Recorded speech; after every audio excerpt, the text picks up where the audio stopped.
It's do or die going into Week 14. We're looking at some of the top players on the waiver wire. We're going to strategize around them and ultimately help you build your team. Looking at the waiver wire right now, we've had some injuries and some guys emerge right now, making the waiver wire very trendy and a hot topic as we get deeper into the season. But before we dig in, you need to click that subscribe button right now. We're going deep on the waiver wire this week. We always go deep, but deeper this week because we had some injuries. We have some guys emerging. We have to strategize appropriately. We also are going to help you set your lineups with the must-start videos. And on top of that, we're going to deep dive some of the trending players throughout the week. Click that button. Stop missing out. Ric Flair's watching. Do not disappoint Ric Flair.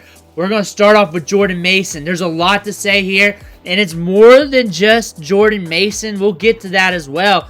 Christian McCaffrey is out for the year more than likely. That's what it said from Adam Schefter on Twitter. PCL injury. Jordan Mason going to be getting the touches, going to be getting the workload. We know what that looks like. Down below over here, he was hitting RB1 status that first 4 weeks of the season here. 22.2 PPR points in week 1, 24 in week 4, 17.4 in week 2, 10.8 in week 3, and then 10.8 again in week 5. Then we started to trend down a little bit, then Christian McCaffrey came back.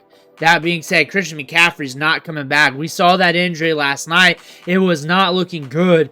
And the story we got to say here with Jordan Mason, one thing you got to pay attention to is that you need to get your stash at running back, and you need to get your main running back handcuffed if you got the roster spot. That last spot on your roster, if you cannot fit that player into your lineup routinely, if that's a hard bet to make, drop that player, get that handcuff, or get you a lottery ticket stash. And you may be able to get 2 or 3 this week, but you're learning from this. You're learning from this. This is what this looks like, and you do not want to fight for a Jordan Mason off the waiver wire. You don't want to fight for a Blake Corum. You don't want to fight for a Trey Benson. You do not want to fight for any of these running backs that you're thinking, oh, it ain't going to happen.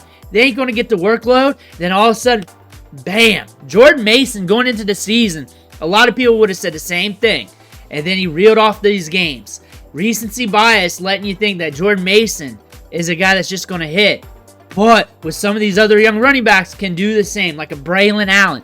Braelon Allen sent out the red alert last week with the Breece Hall knee injury. That came up. Next thing you know, we got Christian McCaffrey coming out. We got to pick up Jordan Mason. Hopefully it was stashed. If you had Christian McCaffrey, you needed Jordan Mason. That being said, he is a trendy pickup going into Week 14, and we have not had a trendy running back to pick up. Just lottery tickets to look at.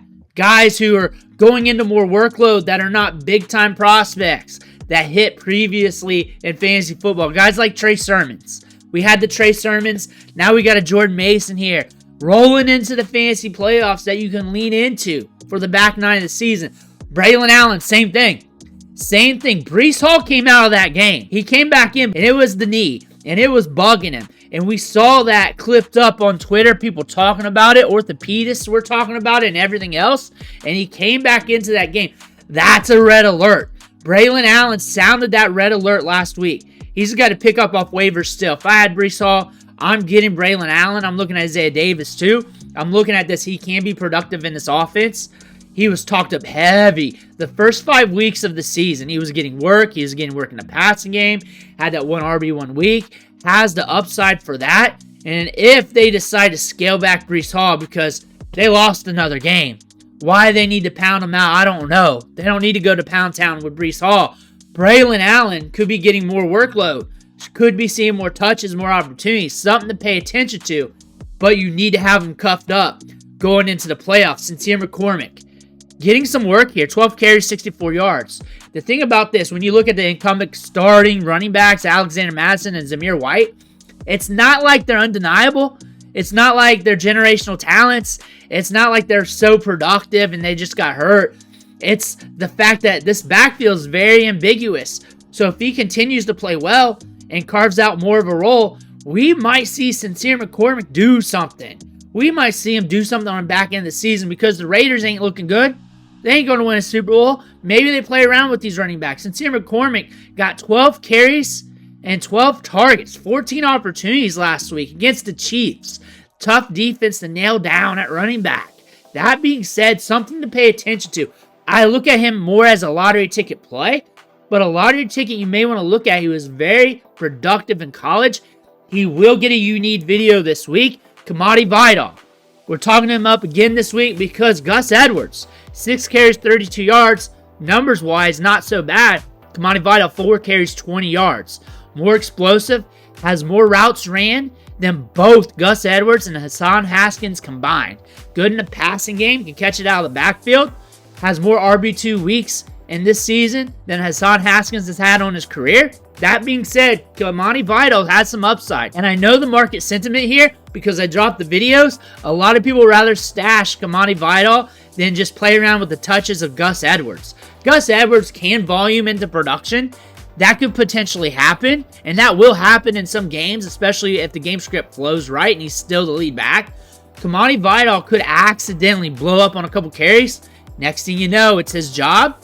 Or he's a lottery ticket running back from week to week that could hit on any given Sunday, and you do not want your fantasy managers that you're competing against to have that asset on their team.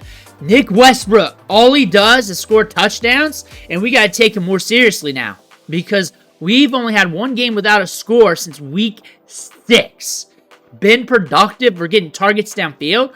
The volume's ramping up. Last 3 weeks, 6 targets, 5 targets, 8 targets. We got to take him more seriously off the waiver wire. He's going to slap us in the face a few times going down the line, but they're using him. He's getting workload. He's getting the red zone targets. He's cashing in. He's got the size for the red zone. They know this. They're going YOLO with the ball downfield. The volume's ramping up, and he's a good lottery ticket play for your lineups every week, especially for daily fantasy football. Chris Rodriguez is probably going to earn more work going forward. He's probably going to get some touches. I look at him as a lottery ticket running back. He's good between the tackles. He's a good grinder with good vision and patience. 1,300 yards in 2021 with Kentucky. Had some issues, caused him to miss some games. Would have had over 1,000 yards that season. And he's grinding it out in the SEC. Last year, we had an RB1 week in week 16. So we're able to be productive at the NFL level. Now we're starting to get some work. We're starting to do some things on the field. 94 yards and a touchdown here. Yards after contact per attempt in college was up there, forcing missed tackles. And it's not like he's relying on speed. This is vision. It's his ability to pound it between the tackles.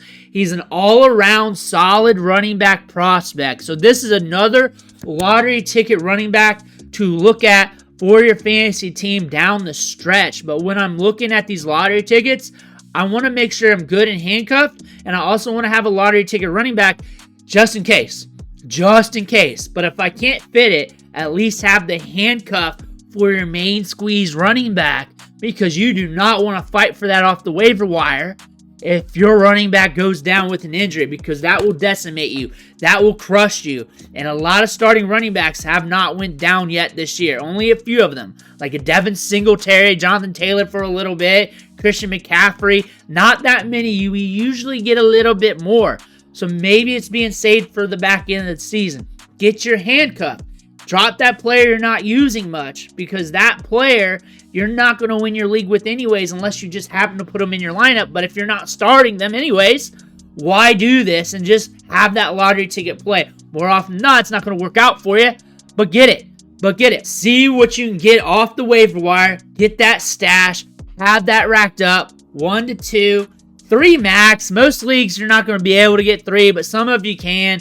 But play around. Be smart. Be logistical. Use some strategy here. But make sure you're ready for the back end of the season. Let me know what you think. Comments below. Make sure to hit that subscribe button on the way out. Thank you for watching. Catch you on the next video.